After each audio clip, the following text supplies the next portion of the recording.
Budget ठीक था, फिर भी मार्केट क्रैश क्यों कर गया? बजट 2026 के दिन दलाल स्ट्रीट पर 6 लाख करोड़ की वैल्यू वाइप आउट हो गई। सेंसेक्स 1000 पॉइंट से ज्यादा टूटा और निफ्टी 25,000 से भी नीचे फिसल गया। अब सवाल यह है, जब डिफेंस केपेक्स 18% बढ़ा तो एचएएल और बीएल जैसे डिफेंस स्टॉक्स क्यों गिर गए? सबसे पहले आपको समझाता हूं कि बजट डे पे एग्जैक्टली हुआ क्या। स्पेशल संडे ट्रेडिंग सेशन में मार्केट ने बजट को शॉर्ट टर्म में रिजेक्ट कर दिया। दोपहर 12:35 के आसपास सेंसेक्स 1004 अंक गिरकर 81,265 पर ट्रेड कर रहा था, जबकि निफ्टी भी 330 पॉइंट टूटकर 24,990 पर पहुंच गया था। और इस हेवी सेलिंग का सीधा असर पड़ा पूरे मार्केट कैपिटलाइजेशन पर।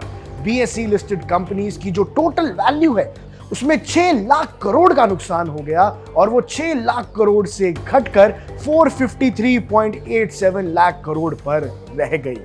अब दर्शकों, मार्केट गिरने की सबसे बड़ी और मेन वजह बनी डेरिवेटिव्स पर एसटीटी में तेजी से बढ़ोतरी होना।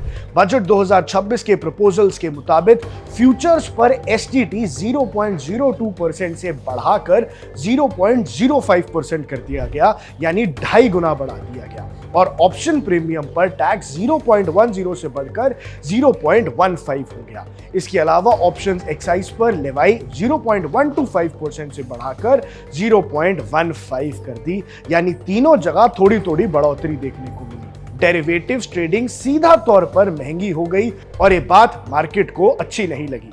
पर डेरिवेटिव्स पर क्यों इतना इंपैक्ट पड़ा, ये आपको ये भी समझाता हूं। फ्यूचर्स और ऑप्शन ट्रेडिंग पिछले कुछ सालों में काफी तेजी से ग्रो हुई है। रिटेल इन्वेस्टर्स, ब्रोकर्स और साथ साथ एक्सचेंज इसी सेगमेंट से मेजर रेवेन्यू कमा रहे हैं। अब एसटीटी बढ़ने का मतलब है कि हर ट्रेड की कॉस्ट ज्यादा हो गई है और वॉल्यूम्स गिरने का एक रिस्क मंडराने लगा है। साथ साथ प्रॉफिट मार्जिन्स पर भी प्रेशर पड़ेगा ही पड़ेगा। इस डर के चलते ट्रेडर्स ने बजट के बाद एग्रेसिव सेलिंग की और फिर रिजल्ट आपके सामने है। अब एक्सचेंज और ब्रोकर्स की जो मार थी वो डेरिवेटिव्स पर ज्यादा डिपेंडेंस होने की वजह से एक्सचेंज और ब्रोकर स्टॉक्स भी फिसले। बीएसई शेयर 2517 तक लुढ़क गया, जबकि एंजल वन भी 2284 पे टूट गया। मार्केट को लगा कि डेरिवेटिव्स एक्टिवली कम हुई हैं तो इन कंपनीज की अर्निंग्स भी हिट होंगी। अब इसके अलावा डिफेंस स्टॉक्स क्यों गिरा जबकि कैपेक्स बढ़ा था, ये सवाल सबके मन में चल रहा है। बजट 2026 में डिफेंस के लिए 18% कैपेक्स हाइक का अनाउंसमेंट किया गया, लेकिन फिर भी एचएएल, बीईएल जैसे डिफेंस स्टॉक्स गिर गए। और ये रीजन बिल्कुल सिंपल था कि बजट स्पीच में सेक्टर के लिए कोई headline grabbing stock specific announcement आया ही नहीं।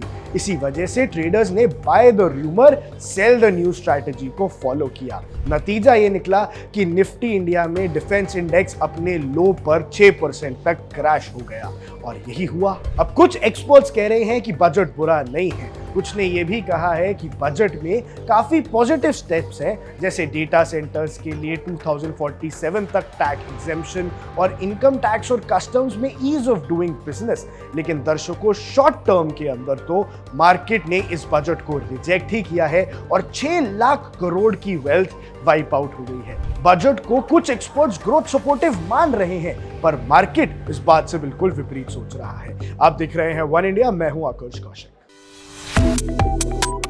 Subscribe to One India and never miss an update. Download the One India app now.